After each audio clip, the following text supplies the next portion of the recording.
नमस्कार बंधुरा पुपुर रान्नाघरे तोमादेर सबाइके स्वागत। हाजिर हो गेছি दारुण चटपटा और मुखरोचक एकटी रेसिपि निये पापड़ी चाट। बाच्चा थेके बड़ो कम बेशी किन्तु आमरा सकलेई एई पापड़ी चाट खेते भीषणই भालोबासी। আর যদি এইভাবে খুব সহজে বাড়িতেই পাপড়ি চাট তৈরি করে নেওয়া যায় তাহলে তো আর কোনো কথাই নেই। আমি এর আগে আমার চ্যানেলে আলু চাটের রেসিপি শেয়ার করেছি, যারা দেখোনি এই ভিডিওর শেষে আমি সেই ভিডিওটা দিয়ে দেব, চাইলে অবশ্যই দেখে নিতে পারো। বন্ধুরা, আজকে আমি একদম সহজে খুব তাড়াতাড়ি বাড়িতে পাপড়ি চাট বানিয়ে দেখাচ্ছি। তাহলে চলো দেখে নেওয়া যাক আমার আজকের রেসিপি পাপড়ি চাট। পাপড়ি চাট বানাতে প্রথমে আমি এখানে 2 টেবিল চামচ টক দই নিয়ে নিয়েছি। তাতে সামান্য পরিমাণে লবণ আর একটু চিনি দিয়ে আমি ভালো করে টক দইটাকে ফেটিয়ে নেব। প্রথমে আমি জল ব্যবহার করছি না, আগে ভালো করে লবণ ও চিনি দিয়ে টক দইটা ফেটিয়ে নিয়ে তারপর সামান্য পরিমাণে একটু জল দিয়ে নেব। তো দেখো এইভাবে ভালো করে টক দইটা ফেটিয়ে নিতে হবে। যেহেতু টক দইটা একদম গাঢ় হয়ে গেছে তাই সামান্য পরিমাণে একটু জল ব্যবহার করলাম। তারপর আবারও টক দইটাকে ভালো করে ফেটিয়ে নিচ্ছি। ঠিক এই রকম ঘনত্ব হবে, একদম পাতলাও না আবার একদম গাঢ়ও না। টক দই এখানে ফেটিয়ে নেওয়া হয়ে গেছে, চলে যাব পরবর্তী পর্যায়ে। তাই জন্য একটি বাটি নিয়েছি, এই বাটির মধ্যে একটা সেদ্ধ আলু দিয়ে দিচ্ছি। আলুটা আমি প্রেসারে 4টে সিটি দিয়ে সেদ্ধ করে নিয়েছি। তারপর এই রকম ছোট ছোট টুকরো করে কেটে নিয়েছি। তোমরা তোমাদের ইচ্ছে মতো আলুর টুকরোগুলো কেটে নিতে পারো। সামান্য পরিমাণে একটু লবণ দিয়ে দিচ্ছি আর দিয়ে দিচ্ছি একটা ভাজা মশলা। আমি শুকনো খোলায় জিরে, ধনে আর শুকনো লঙ্কাকে একটু ড্রাই রোস্ট করে নিয়ে এই মশলাটা তৈরি করেছি।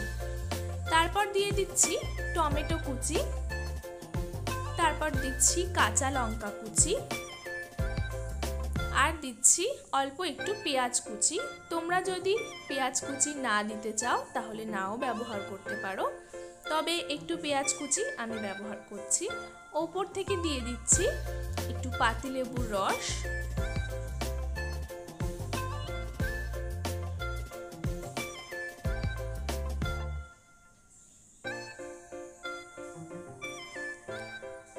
তারপর ভালো করে সমস্ত কিছু একসাথে মিশিয়ে নিচ্ছি।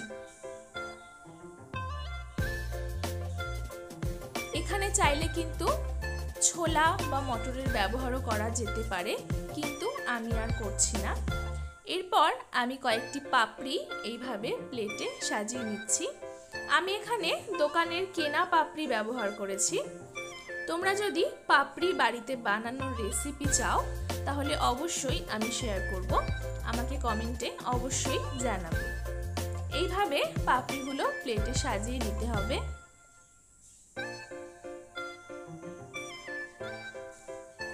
তারপর আমরা যে আলুর মিশ্রণটা বানিয়ে রেখেছি সেটা এর ওপর দিয়ে এইভাবে দিয়ে দিতে হবে।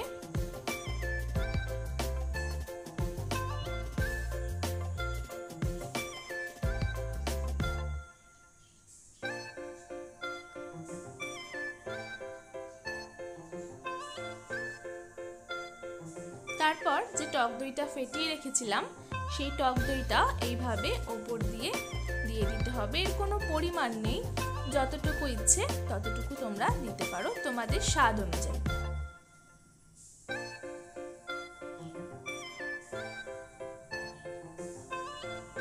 এরপর তেঁতুলের টক মিষ্টি চাটনি এখানে দিয়ে দিচ্ছি। এরও কোনো পরিমাণ নেই, তোমাদের স্বাদ অনুযায়ী তোমরা এটাও ব্যবহার করবে। আমি এখানে 3 টেবিল চামচ তেঁতুলের টক মিষ্টি চাটনি দিয়ে দিলাম। তারপর দিয়ে দিচ্ছি ঝাল ঝাল ধনে পাতার চাটনি। তোমরা যদি তেঁতুলের টক মিষ্টি চাটনি অথবা ধনে পাতার চাটনির রেসিপি চাও তাহলে অবশ্যই আমাকে কমেন্টে জানিও, আমি অবশ্যই তোমাদের সাথে শেয়ার করব। ওপর থেকে একটু ঝুরি ভাজা ছড়িয়ে দিচ্ছি।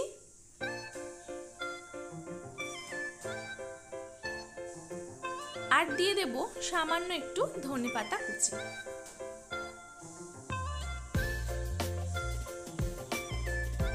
একটু ভাজা মশলা দিয়ে দিচ্ছি ওপর থেকে, আর দিয়ে দেব সামান্য পরিমাণে একটু চাট মশলা। চাট মশলা কিন্তু অবশ্যই ব্যবহার করার চেষ্টা করবে।